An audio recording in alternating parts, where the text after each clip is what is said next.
Don't tell people what you know. The average person, they have no idea what's going on between them and the real world.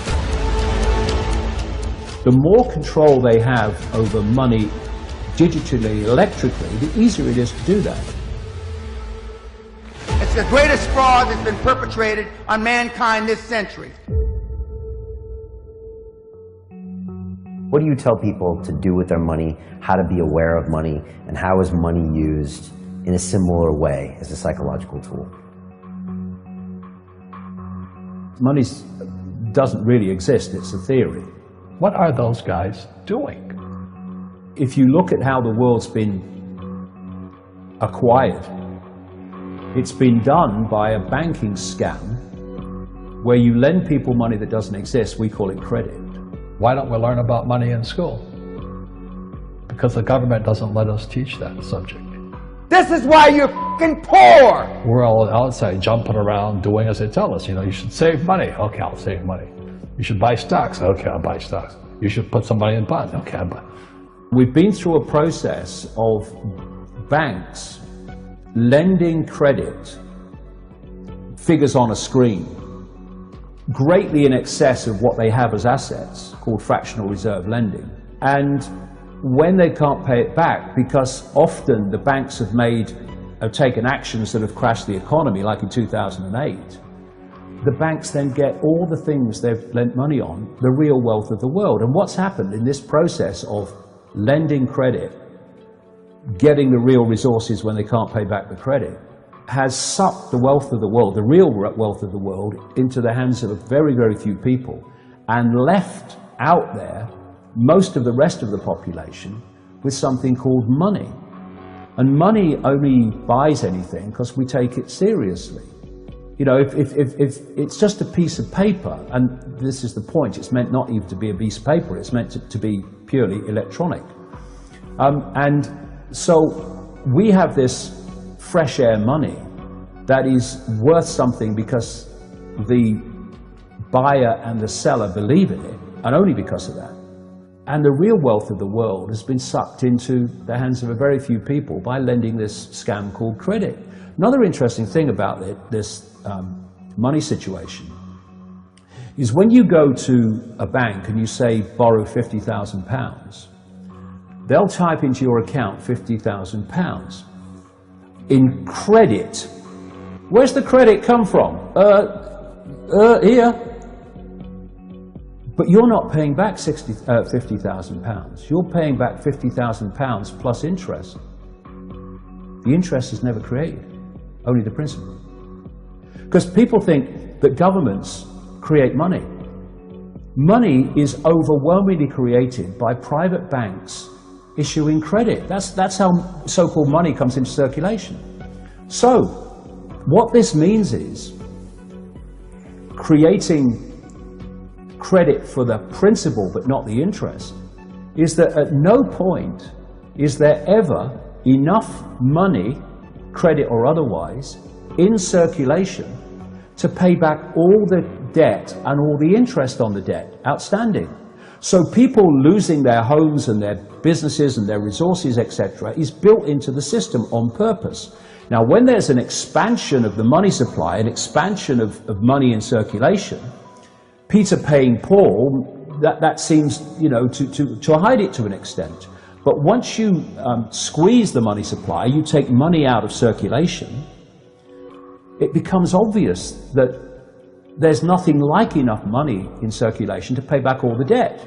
Try to park your car on a London street or in an increasing number of car parks, and you'll be hard-pressed to find a pay and display machine. The only way to pay is via your mobile phone, to call a central number, or by an app such as Ringo or JustPark. Some shops, such as the healthy eating chain Toast, are even starting to refuse cash. They're only interested in customers who pay by card. The cashless economy is being forced on us, the writer says, by stealth, as electronic payment increasingly becomes the only option. But the truth is, it's all about greed. Boston Consulting Group estimates that banks and payment companies such as Visa and MasterCard currently make $1 trillion annually worldwide in fees, typically paid by the retailer for processing electronic payments. For no other reason that there simply is not enough money for everyone to pay back the debt. So what do the banks do? Ooh, we'll have that.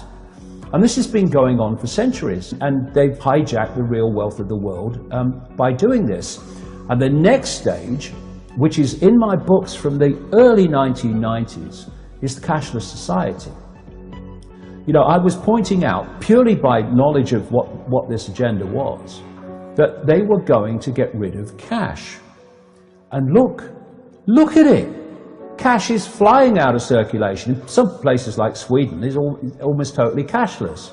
They're shutting down bank branches, so you cannot interact with a bank branch locally with cash. You have to do it online because that's electronic money. And eventually they're going to take electronic cash out of circulation. Why? Because when you go into a store now or anywhere and you give them a credit card, electronic money, and they say, sorry, the system won't accept your card, well, you can still pay cash. But when there's no cash in circulation, your electronic money, which is meant to go through a microchip eventually, when they say the system won't accept your microchip or your card, you have no other means of purchase. So whoever controls the system is dictating whether you can purchase or whether you can't, whether you can eat or whether you can't. And the only other alternative to that would be barter. And I'll tell you what the plan is. The plan is to ban barter, to make it illegal on the basis that they can't tax it. So that's along the line as well. I'm not saying that there couldn't be good things with things like Bitcoin and stuff like that, as long as cash stays in circulation. That's the key. While cash is in circulation, you have other points of or ways of purchase. Once there's no cash and you have only cashless digital currencies, then whoever controls them controls everything. And not only that, they can wipe your bank account. If you're a dissident to the system, as this moves on into more extremes, they can wipe your bank account. And it's just gone. Because all it is figures on a screen. You can wipe figures on a screen in a second. You can, from a central point, crash the entire economy by controlling digital money and digital processes. And the idea eventually, problem, reaction, solution, create the problem and then offer the solution, is to have a gigantic crash, which they will instigate. And then to overcome the crash, they will propose a totally new economic system of central control to be the solution to the problem they've created, which is crashing the economy. And the more control they have over money digitally, electrically, the easier it is to do that. This cashless society is one key element in a whole transformation of human society to total control that involves almost every area of our lives. Indeed it does. You cannot divorce what I've just been talking about.